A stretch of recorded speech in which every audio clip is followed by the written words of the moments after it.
Hi there. Our topic for today is negotiation in the context of salaries, promotions, and job raises. It is generally considered a rather dry topic, one that people don't openly address, so let me make it a little lighter with a story. My story. I'm keeping the timeline and the circumstances of this story intentionally ambiguous to protect the privacy of the others involved. A few years ago, I found myself in an entirely new situation where I couldn't use the strong backing of my prestigious MBA or engineering degrees or my work experience up until then. I was starting from scratch in that scenario, and hence I had to take a job that was a few steps below my previous role and salary. To say that the salary was actually a few notches below my previous salary would be a total understatement. I felt powerless, and I felt like I was wasting my time. Anyway, as I did not have many options, after some back and forth, I finally took the job.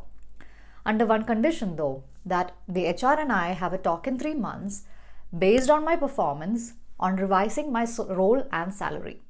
It was agreed on, and I moved mountains in those 3 months that I got the role and salary raise I demanded. Not just that, we had 2 more rounds within the next 9 months. So by the time I hit the 1-year mark in the company, I was at 12x the initial salary with another job offer in hand from another company. Now, I'm not saying this to boast about my achievements, not at all.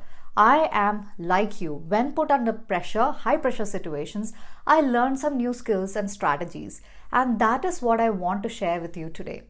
You wouldn't be willing to listen to me unless I told you of my experience and story.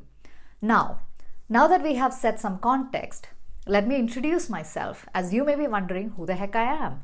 I am Meera Remani. I am a leadership and executive coach. In that, I support leaders to elevate their leadership potential by mastering their mindset and leadership skills. Mastery of mindset that helps them get out of their own way and stop self-sabotaging. That truly brings their strengths and superpowers to light, and they feel and are authentic, powerful, and inspiring leaders. Mastery of skills that goes beyond the range of technical skills and includes such important aspects as influencing people genuinely and powerfully, mastering communication, developing executive presence, etc. This helps them live balanced lives and create the success, impact, and influence they desire.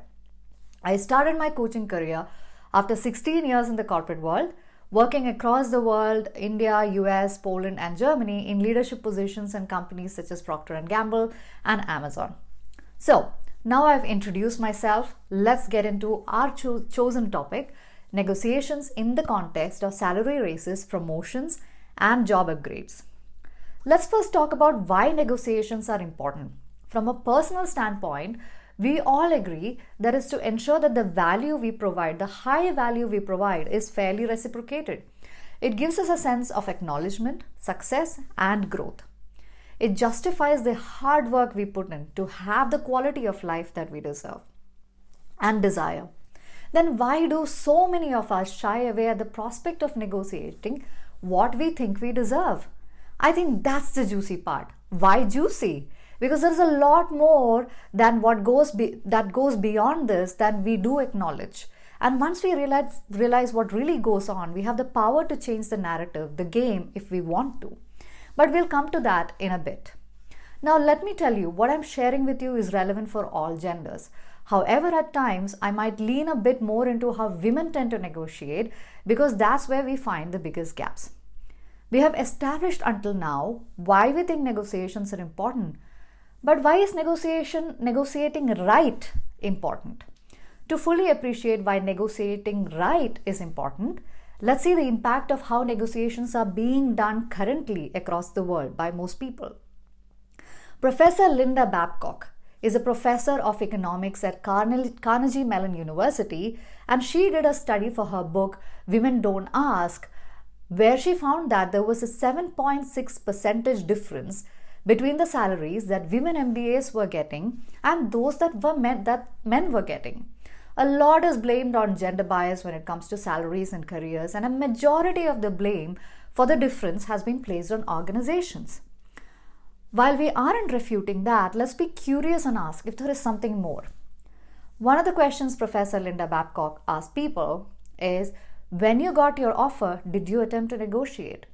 She found that while 57% of men said yes, only 7% of women attempted to negotiate.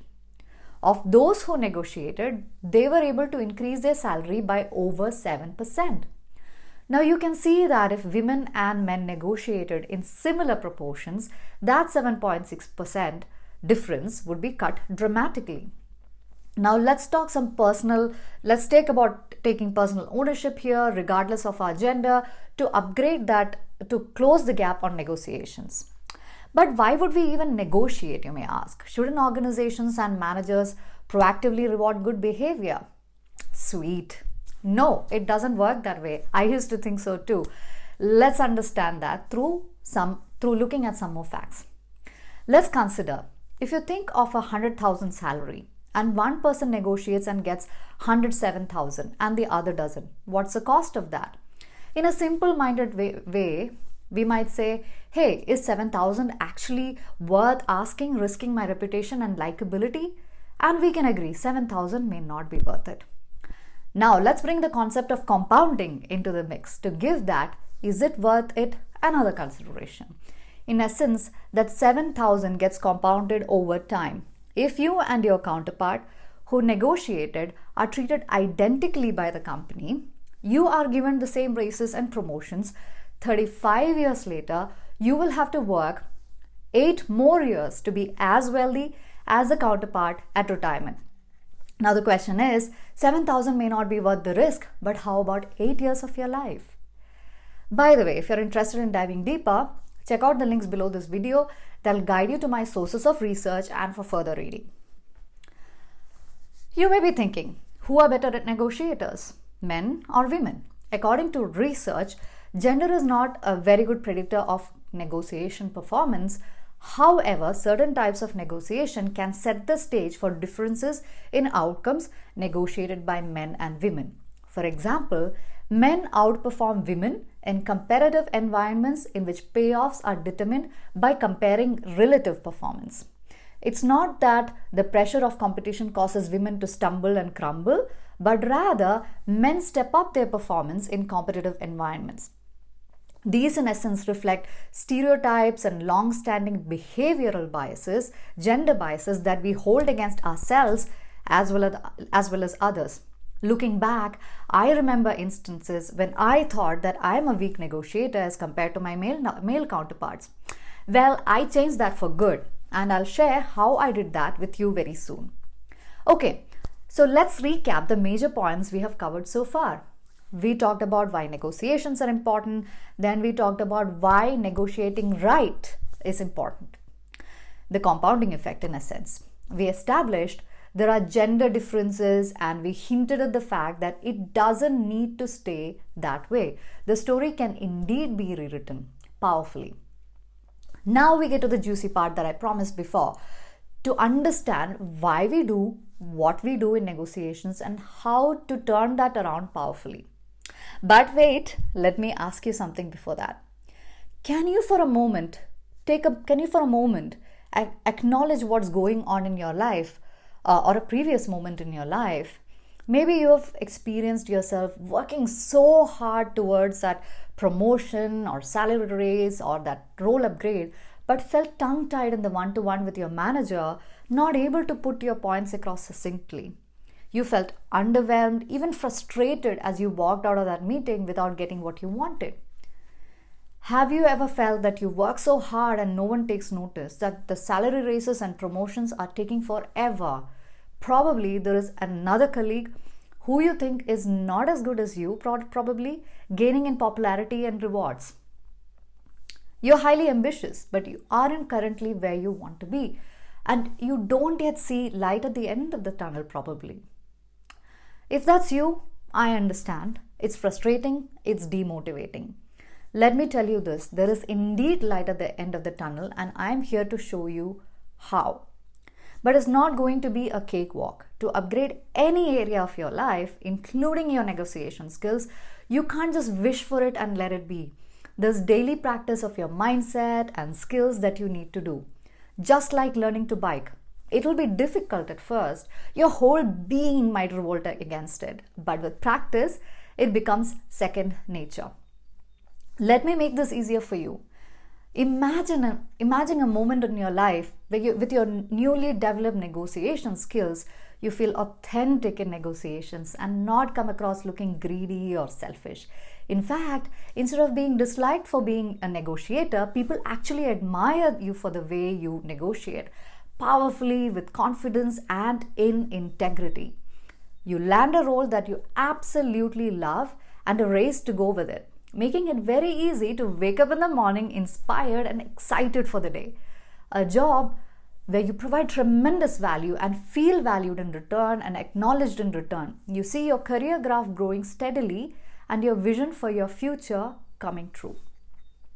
I know I've made you wait for the how. Now let's get to it. There are two things that stand in the way of you and effective negotiations.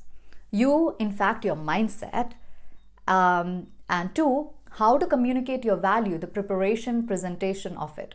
Let's start with the most important aspect, you. In my practice as a coach, I see several women and men holding themselves back on asking for what they've worked hard for and for what they think they deserve. I've been there myself. They chicken out because they feel they may be disliked, considered greedy, and selfish.